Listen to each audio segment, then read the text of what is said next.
Hello, this is Cho of the Shiny Colors Discord. Today we're going to be talking about the latest update for Shiny Colors that brings us a new banner type known as the Twilights collection. So what on earth is a Twilights collection? Well, Twilights collection is the newest type of banner available in Shiny, modeled after other gacha game Fest banners. The direct comparison many make is Second Hairstyle, or SHS in MLTD. It might also be close to Noir and Blancfest in Cinderella Girls, but I'm not entirely certain. These banners will make returns semi-regularly, and feature exclusive cards that are immensely powerful and have some specific rules designed around them.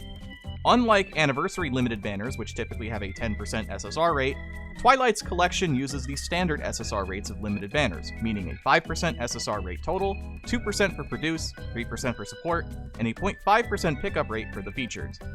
On the right here, we also see what the TC cards look like, which is a pearl-esque border, I guess is the best we can put it, like a pearl white with a bit of a pink accent, a much thinner border compared to usual.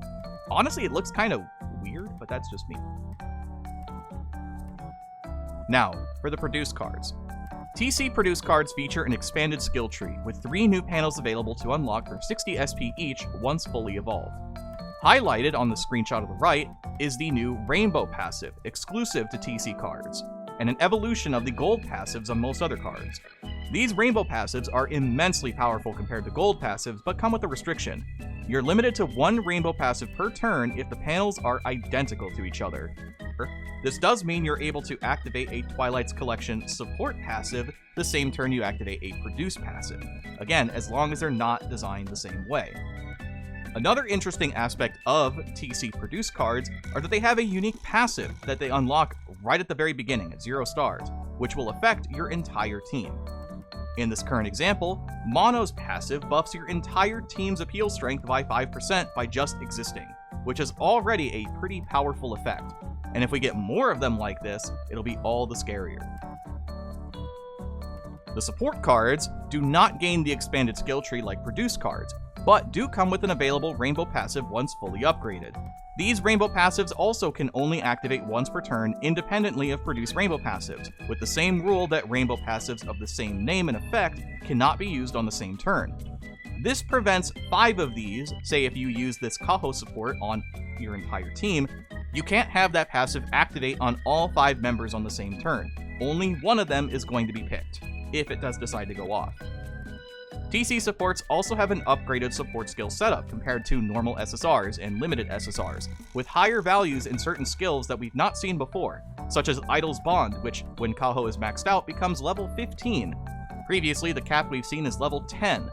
Having an additional plus 25 bond at the start of a Produce run is a lot, and actually adds a lot both to her damage and your consistency, so that's going to be pretty big. And of course, her other masteries are really strong in tandem, so it's pretty terrifying to see a maxed out Kaho compared to most other limb supports. One very important caveat about TC cards, regardless if they're Produce or support, is that they cannot be evolved using Hazukis. You can only evolve these new cards by obtaining exact copies in the gacha, or purchasing card-specific idol pieces either through the cash shop, or by converting duplicate TC cards into Twilight fragments. You earn 1 Twilight fragment per duplicate TC card you convert, and remember that will only start counting once you've maxed out the card, so you would have had to have pulled 5 copies of Mono or 5 copies of Kaho before you can start earning these fragments.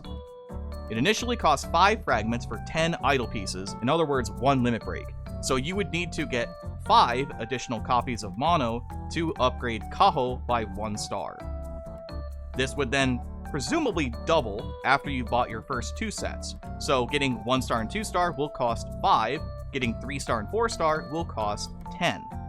It's pretty expensive, and honestly another real big deterrent for certain players. I think that the system, maybe in a super long span of time, won't be that terrible, but for the most part it's really rough for players especially that are not intending to pay a lot for these types of banners, as the overall power gap between a 4-star TC Mono versus even Mono 6 or Mono 5 is huge. It's actually kind of ridiculous. So time will tell if the system really balances out, but for the most part, I'm pretty worried and not super happy with how this is being implemented so far. But yeah, good luck on earning those Twilight fragments if you do aim for those. Maybe in like a year from now, people will start having some of these maxed out and more naturally, as opposed to, going all in on banners every time they show up. But your money is your money, not mine. That just about does it. For the most part, Twilight's collection has had a fairly mixed reaction on social media, both on the global and JP side of things. Many players are calling out how this feels somewhat like a cash grab, and I'm sort of inclined to agree. And of course, the power gap between these cards and previous limbs is kind of obvious. So, I don't know. Maybe we'll have to see. Hopefully they're willing to take feedback on these types of banners.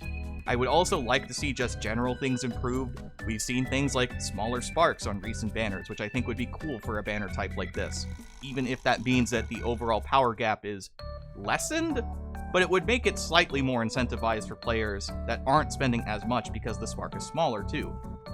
The rates could also be done with some adjusting, but that's just kind of a general thing, and sort of a personal preference at this point. But either way, that's more or less everything you will need to know about TC cards for now and in the future. If they decide to make any updates to these types of cards, I will make sure to post about it on here as well.